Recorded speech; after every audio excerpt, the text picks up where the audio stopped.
نزیکەی 2 مانگە تورکیا بەگشتی و باکووری کوردستان بە تایبەتی بە بارودۆخێکی ئەمنی ئاڵۆزدا تێپەڕ دەبێت و شەڕی نێوان سوپای تورکیا و پارتی کرێکارانی کوردستانیش ڕۆژ بە ڕۆژ لە پەرسەندندایە. حکوومەتی تورکیا چەندین شار و شارۆچکەی باکووری کوردستانی کردوتە ناوچەی ئەمنی داخرا و گەماروی توندی خستۆتە سەریان. 4 قەزاشی لە پارێزگای ئامەد وەک ناوچەیەکی سەربازی داخرا و تا سەرەتای مانگی ئازاری ساڵی 2016 ڕاگەیاندووە. دیارترین ئەو ناوچانەیش کە گەماروی خرایە سەری و بۆ ماوەی 9 ڕۆژ هاتوچۆی تێدا قەدەغە کرا شارۆچکەی جزیرە بوو لە پارێزگای شرناخ کە چالاکانی مەدەنی ئاماژە بەوە دەکەن ژمارەیەک هاوڵاتی لە ماوەیەدا کوژراون. بەڵام لە بەرامبەریشدا هێزەکانی پاراستنی گەل هەپەگا کە باڵی سەربازی پەکەکەیە باکووری کوردستانیان بۆ 6 ناوچەی ئەمنی دابەش کردووە.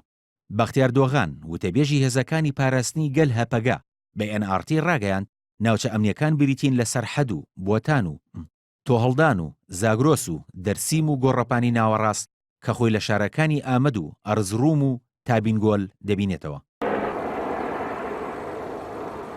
لەلایەکی ترەوە سوپای تورکیا ڕاگەیاندووە دەستپێکردنەوەی ئۆپراسیۆنەکانیان لە پارێزگاکانی موش و هەکاری و ئامەد پەیوەندی بەوە هەیە ئەو ناوچانە چەکداری پەکەکەی تێدایە.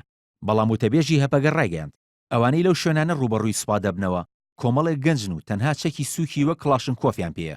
وتیشی گەریلاکانیان هەندێک جار هاوکاری ئەو گەنجانە دەکەن و دەگەڕێنەوە پێگەکانی خۆیان و لەو ناوچانە نامێننەوە. بارودۆخی تورکیا گەشتۆتە ئاستێک تەنها وەک پرسێکی ناوخۆیی ئەو وڵاتە نەماوەتەوە و زۆرێک لە وڵاتان هۆشداریان داوە لە تێکچوونی زیاتری بارودۆخی ئەو وڵاتە. لەو چوارچێوەشدا یەکێتی ئەوروپا داوای لە تورکیا کردووە هاوڵاتیانی مەدەنی بپارێزێت. ئەمریکاش داوای کردووە تورکیا ڕێز لە یاساکانی خۆی بگرێت. هاوکات 5 پارتی گەورە لە ئەوروپا لە بەیاننامەیەکی هاوبەشدا بە پێویستی دەزانن سەر لە نوێ پرۆسەی ئاشتی لە تورکیا دەست پێ بکاتەوە.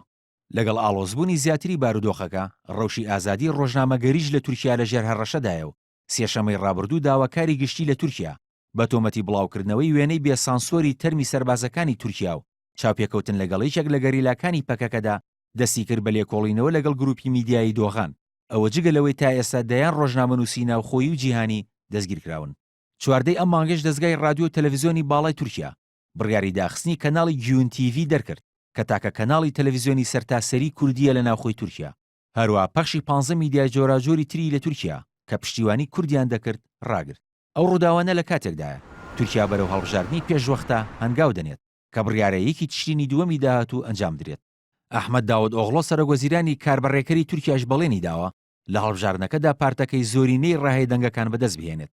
بەڵام سەلاحەدین دەمیرتاش هاوسەرۆکی هەدەپە ڕایگەیان ئەنجامدانی هەڵبژاردن لە پارێزگاکانی باکووری کوردستان کارێکی ئەستەمە بەوەش ئەنجامەکانی هەدەپە دڵخۆشکەر نابن. کاروان شێخ موحسین NRT